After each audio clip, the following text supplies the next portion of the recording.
আসসালামু আলাইকুম সম্মানিত শ্রোতাবিন্দুরা, আজকেও আপনাদের সামনে একটি গুরুত্বপূর্ণ পরিহাজির করার পরিসাধনার আমল নিয়ে উপস্থিত হয়েছি। আজকের আমলটি একটি কিতাবের আমল এবং পরীক্ষিত আমল। আপনারা জানেন আমি সবসময় পরীক্ষা করেই আপনাদের সামনে আমলগুলো তুলে ধরার চেষ্টা করি, যাতে আপনাদের সময় নষ্ট না হয়। মিথ্যা আমল করে ইউটিউবের জগতে প্রচুর পরিমাণ মিথ্যা আমল আছে। যারা ইউটিউবার তারা বিভিন্ন কিছু বানিয়ে বানিয়ে ভিডিও তৈরি করে আপনাদের সামনে তুলে ধরছে। আপনারা নিজে থেকে মনে করছেন যে উনি মনে হয় অনেক বড় কবিরাজ, অনেক বড় তান্ত্রিক, অনেক বড় মুফাসসির, এরকম মনে করছেন। আসলে কিন্তু তা নয়। এরকম অসংখ্য আছে, তবে আমি সবার কথা কিন্তু বলছি না। অনেকেই আছে, বেশিরভাগরাই এরকমই, যে প্রতিদিন একটা করে ভিডিও ছাড়ছে। আসলে প্রতিদিন আমল তৈরি করা যায় না, আর প্রতিদিন আমল দিলে সেটা নিজের তৈরি করা হয়ে যায়, এটাই বোঝার বিষয়। এত আমল কোথায় পায়? একটা আমল দিতে গেলে সেটা পরীক্ষা নিরীক্ষার ব্যাপার থাকে, আর এত আমল তো থাকতে পারে না পৃথিবী জুড়ে, তাই না? বিষয়টা তো সহজভাবে এটাই বোঝা যায়। প্রতিদিন যদি একটি করে আমল দেয়, একদিন পর পর যদি একটি করে আমল দেয়, বছরে কতগুলো আমল হয়? এতগুলো আমল কি আছে এই জগতে? নেই।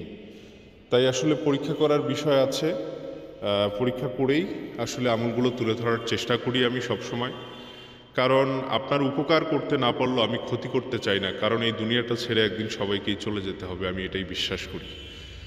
তো যা হোক, আজকের আমলটি অত্যন্ত একটি কার্যকারী আমল এবং পরীক্ষিত। আপনারা নিঃসন্দেহে নির্দ্বিধায় এটি আমলটি করার চেষ্টা করুন। এটি অবশ্যই আপনাকে ঘরের ভিতরে এই আমলটি করা যাবে না। এটি খোলা আকাশের নিচে আপনাকে করতে হবে। খোলা আকাশের নিচে, সম্পূর্ণ খোলা আকাশের নিচেই আপনাকে করতে হবে। কোনো গাছের তলায় করা যাবে না, কোনো ছায়াযুক্ত জায়গায় করা যাবে না। সম্পূর্ণ একদম খোলা আকাশের নিচেই এই আমলটি করবেন। গভীর রাত্রে, যত রাত হয় তত ভালো। যারা ভয় পান তারা একটু কম রাত্রে করবেন। নিরিবিলি একটি জায়গায় গিয়ে আপনাকে এই আমলটি করতে হবে। আমি আপনাকে কিতাব থেকে একটি কিছু বিষয় আপনার সামনে তুলে ধরি। তো এই আয়াতগুলো আপনাকে একটু পড়তে হবে।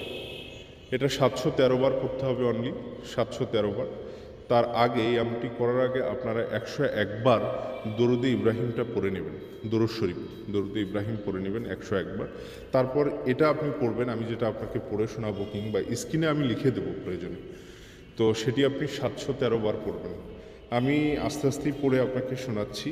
ইয়া দুদু, ইয়া দুদু, ইয়া দুদু, ইয়া হাবিবি, ইয়া হাবিবি, ইয়া হাবিবি, আল্লাহুম্মা আলফ, বাইনা কুল্লু বিনা। শুধু এটা 3টা লাইনের বিষয়। এই 3টা লাইন 713 বার আপনাকে জপ করতে হবে। জপ করার পর আপনারা এটি চোখ খুলুন, চোখ বন্ধ রেখে পড়বেন। চোখ খুললেই তাকে আপনারা দেখতে পারবেন। এই আমলটি চলাকালীন সময়, যেদিন আপনারা এটি করবেন, এটি একদিনেরই আমল। একদিনে যদি উপস্থিত না হয়, পরপর 3 দিন পর্যন্ত আপনি এটি করা যাবে। এবং আমলটি চলাকালীন অবস্থায় আপনাকে অবশ্যই নিরামিষ খেতে হবে। অন্য আমলের ক্ষেত্রে এরকম বাধা নেই, এই আমলের ক্ষেত্রে বাধা আছে। অবশ্যই নিরামিষ খেয়ে এই আমলটি করতে হবে।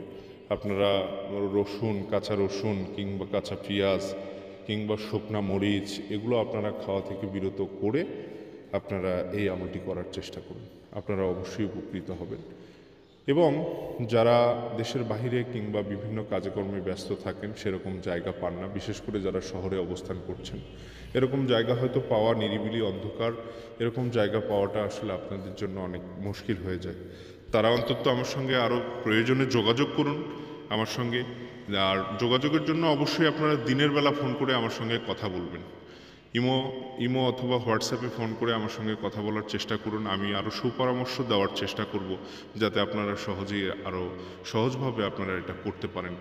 কিংবা আপনাদেরকে কাছে ডেকে নেওয়ার যদি প্রয়োজন হয়, আমি কাছে ডেকেও নেব ইনশাআল্লাহ। তো আজকে এই পর্যন্তই। আপনারা ভালো থাকুন। যারা করতে পারেন তারা করুন। প্রতিটা আমলের ক্ষেত্রেই পরেজগার মানুষের গুরুত্ব অপরিসীম। তাই আপনারা 5 ওয়াক্ত নামাজ পড়ুন, আল্লাহর পথে থাকার চেষ্টা করুন। অবশ্যই এই আমলে আপনারা সফলকাম হবেন। অবশ্যই যারা মুসলিম তারাই শুধু এই আমলটি করুন, অন্য ধর্মের করা যাবে না, বা করলেও সেটি ফল পাবেন না।